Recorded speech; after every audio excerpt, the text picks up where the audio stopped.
Yo.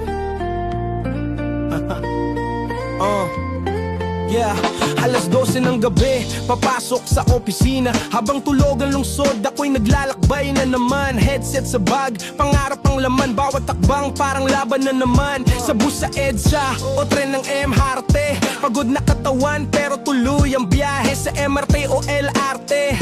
Man, parehong halos wala ng hangin sa loob ng tren. Mga tawi parang wala ng paglagyan. Hawak sa bakal habang pawisan ng palad.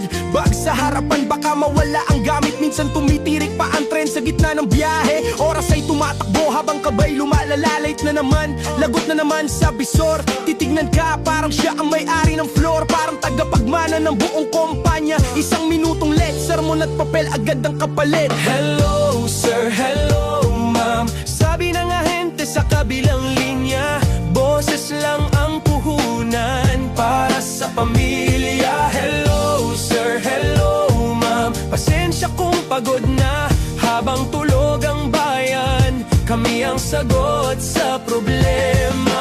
Minsan nadukutan pa sa bus sa EDSA. Cellphone ko nawala parang bula na bigla. Yung mandurukot pa, umutot pa sa tabi. Parang insulto sa pagod kong sarili. Gusto kong habulin kahit isang suntok, pero pagod na ang tuhod at likod. Napailing na lang ako sa gitna ng trapiko. Bukas ulit laban, sabi ko sa sarili ko. Pagdating sa opisina parang exam araw-araw. Metrics at scorecard parang hukom na naghihintay. HTC set parang loto ang labanan. Kapag bagsak ang numbers, pangalan mo tatamaan. Stress sa numbers parang bomba sa dibdib. Isang maling call lang pwede ka nang masilip.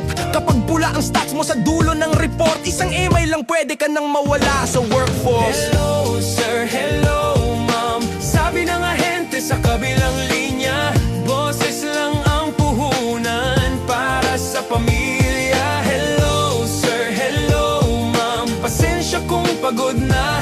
Habang tulog ang bayan, kami ang sagot sa problema. May nagsasabi pang bobo lang daw ang trabaho. Tagasagot lang daw kami ng telepono. Pero hindi nila alam sa likod ng headset isang industriya ang bumubuhay sa planet. Trilyon-trilyong dolyar ang pinapasok sa bansa. Mga boses namin ang puhunan ng ekonomiya. Habang tulog ang mundo sa kabilang time zone, kami ang tulay ng negosyo sa telepono. Pero kapag numbers mo hindi pumasa, kahit gaano kasipag pwede kang mawala. Walang diploma ang kayang sumalo. Kapag performance mo bumagsak sa report, birthday ng anak, di ko man nadaluhan kasi may shift ako sa gabing pinaghahandaan. Pero pagdating ng sahod may ngiti sa tahanan kasi kahit paano may pagkain sa hapunan. Hello sir, hello ma'am, sabi ng ahente sa kabilang linya.